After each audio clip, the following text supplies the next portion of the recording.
Hey, Darman in New York City, what's up, man? Devon, how you doing, bro? I love your stuff, man. Thank you, man. Thank you. I was looking for people to draw. Maybe I could draw you over there. Oh my gosh, it'd be a huge honor. Are you kidding? All right, let's do it. I know you're busy, but it's so fast. What's your name and what's one of your biggest dreams in life? My name is Dhar, man, and honestly, for the longest time, my dream was just to belong. I grew up wearing a turban, and my dad also wore a turban, and he drove a taxi cab. So the taxi was the only mode of transportation we had. You can imagine how bullied I would get every day being dropped off to school in a taxi cab wearing a turban. And every day was a struggle just to make it to the 3 o'clock bell. I would get made fun of, I would get bullied. I got beat up more times than I could count. And one day the bullying got so bad that my mom took me to a barber shop. She took me there to cut my hair. I had never cut my hair before, so I had no idea what that experience would be like. I still remember a barber taking his scissors, coming up to my hair. I was closing my eyes, bracing for the pain because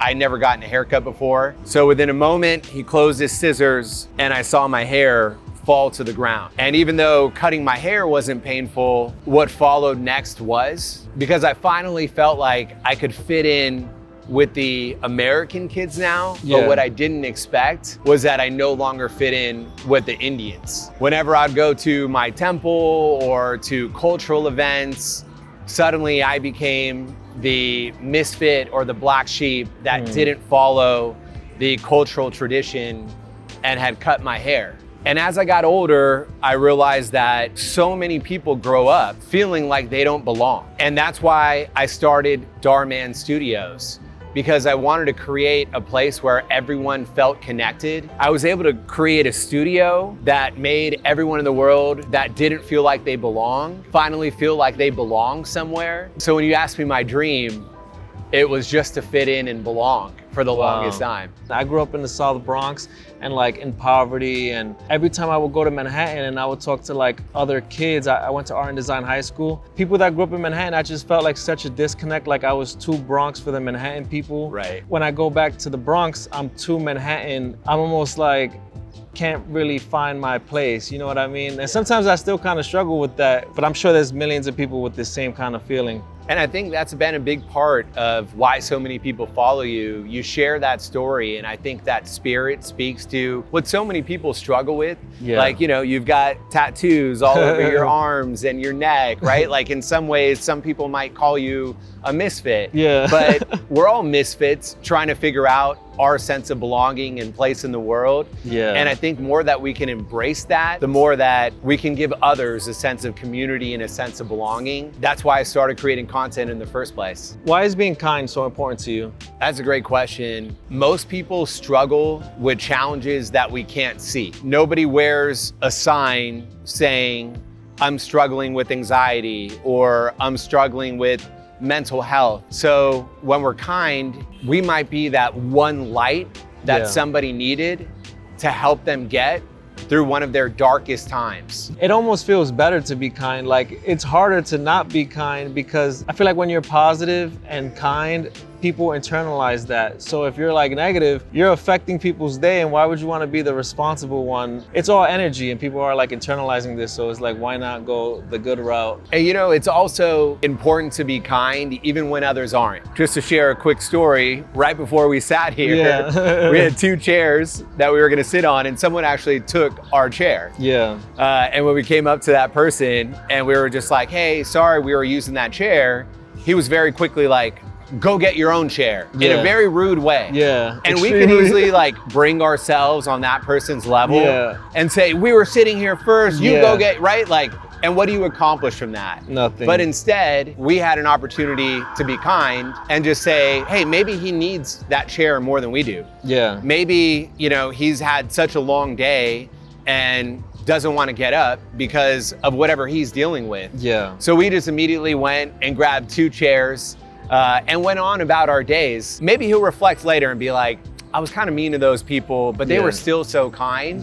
So maybe I should be kind to others the next time some sort of situation like that happens. I feel like you did so much, you accomplished so much, you conquered so many of your dreams.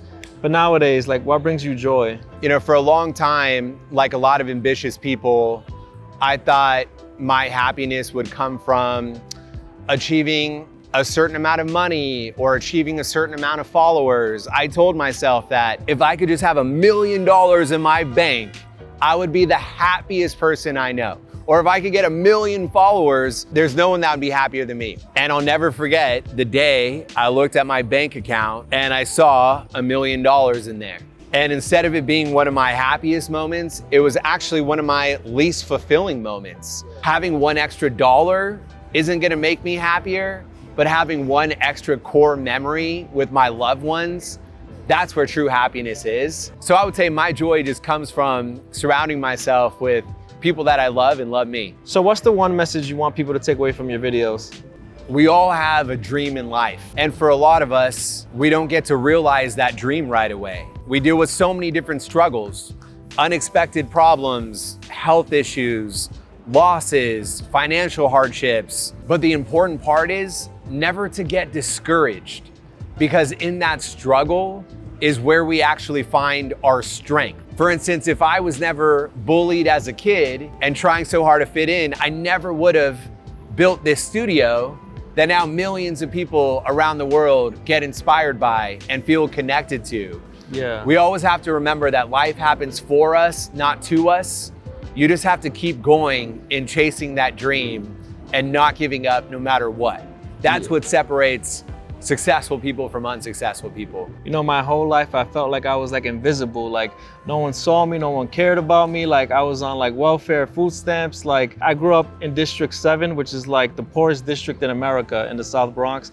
And I had like nothing. We lived like 5 of us in a 1-bedroom. All I witnessed was like violence, thugs, gangsters. I went to the worst public schools ever. And I felt like, wow, I'm like in a trap where nobody cares about me and my people. And so when I was a teenager, I used to watch every single YouTube video you could find on success, law of attraction. So I used to watch Bob Proctor, I used to watch Napoleon Hill, Tony Robbins, all those like self-help gurus. But I always naturally thought this way, even before I saw the videos. I would always be like in the Bronx in like this little corner, just imagining like my face on billboards or like just practicing my signature and just thinking about how I want to be one of the biggest artists. I always tell people, like, if you could just think about it and think about it and think about it, like eventually it'll come true. Oh, thank you so much. Yeah, I'm drawing. This is Dhar, man. I'm dying to see it now. I haven't seen it. Yeah, he hasn't seen it yet, so I'm gonna surprise him. How is it? How does my hair look? From 1 to 10, what would you say? A 10. A 10, Wow. Thank you. You're so nice. Yeah. Have a great day. Man.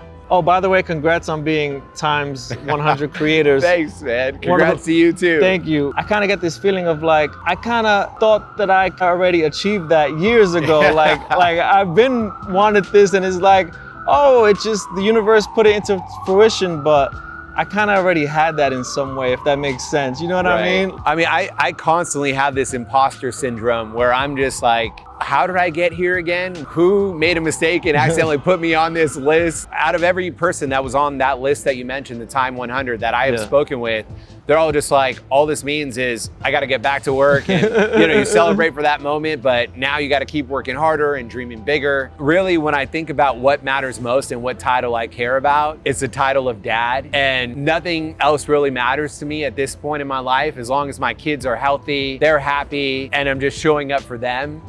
So that is a title I'll always find to be my most inspirational and favorite one. The title I have for you is the GOAT.